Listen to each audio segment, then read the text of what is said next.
बिस्मिल्लाहिर्रहमानिर्रहीम। अस्सलाम वालेकुम। आज की रेसिपी है पिज़्ज़ा पराठा, जो बहुत ही ज़बरदस्त बनने वाला है और आपने रेसिपी फुल देखनी है और इसे ट्राई भी करना है।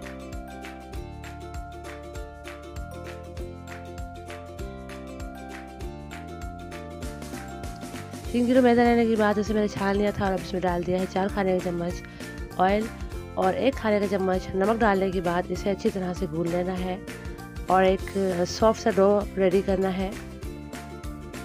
आटा गूंदने के बाद आधे घंटे के लिए इसे छोड़ देंगे ताकि अच्छे से सेट हो जाए।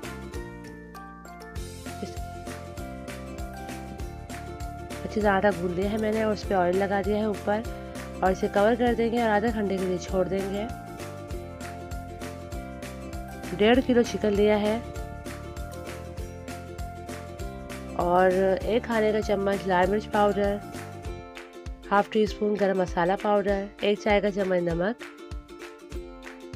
1 खाने का चम्मच चिली सॉस, 1/4 टीस्पून अदरक पाउडर, हाफ टी स्पून लहसुन पाउडर, 1 खाने का चम्मच पेपरिका पाउडर, 1 खाने का चम्मच कुटा हुआ धनिया।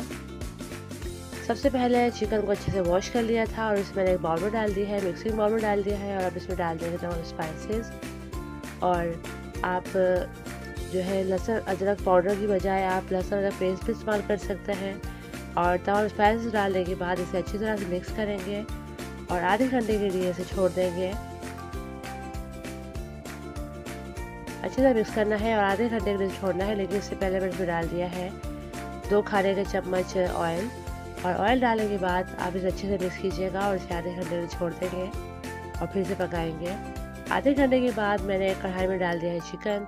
अब चिकन को इतना पकाएंगे मीडियम फ्लेम पर कि ये अच्छे से कुक हो जाए और अच्छे से टेंडर हो जाए।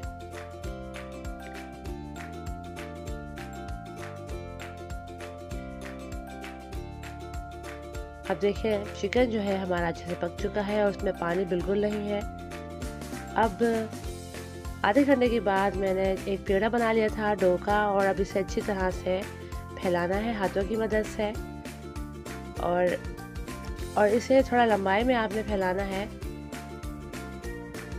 इसका हम एक पराठा बनाएंगे। इस तरह से इसे लंबाई में फैलाना है। आप जिस तरह बनाते हैं पराठे, लच्छे पराठे, आप इस तरह बना लीजिएगा जो स्टाइल आपका होगा। और इसे फैलाने के बाद इस तरह से आपने इसे घी लगाने के बाद इस शेप में लेके आना है और इसके पराठे बनाने हैं। इसे थोड़ा लंबा करना है। मैं आपको इससे पहले भी लच्छा पराठा बनाना सिखा चुकी हूँ। आप उस तरकीब से भी पराठे बना सकते हैं। मकसद ये है कि हमें यहाँ पर लच्छा पराठा ही बनाना है। आप जिस तरह बनाते हैं उस तरह बनाइए। मैंने आपको एक दूसरा अंदाज सिखाया है, इससे पहले भी मैं आपको सिखा चुकी हूँ। अब इस तरह से इसे फोल्ड कर देंगे और 5-10 मिनट के लिए तमाम पेड़े बनाने के बाद छोड़ देंगे। बेहतरीन सा मायो चीज़ सॉस बनाने के लिए इसमें मैंने एक बाउल में डाल दिया है 1 कप मेयोनीज़ और साथ इसमें ऐड कर देंगे चीज़ स्प्रेड। ये आ जाते हैं, एक बॉटल में आते हैं, तो मैंने 140 ग्राम का एक बॉटल ली है। आप वो इसमें डाल देंगे। जार लिया है वो इसमें डाल देंगे 140 ग्राम का। और ये चीज़ सॉस बहुत क्लासिक, बहुत ज़बरदस्त बनता है और इसे बनाना इसलिए आसान है कि इसे कोई पकाने झंझट नहीं है कि आपने चीज़ डालना है, वाइट सॉस बनाना है, इस तरह कुछ नहीं है। बहुत क्विक बनने वाला है।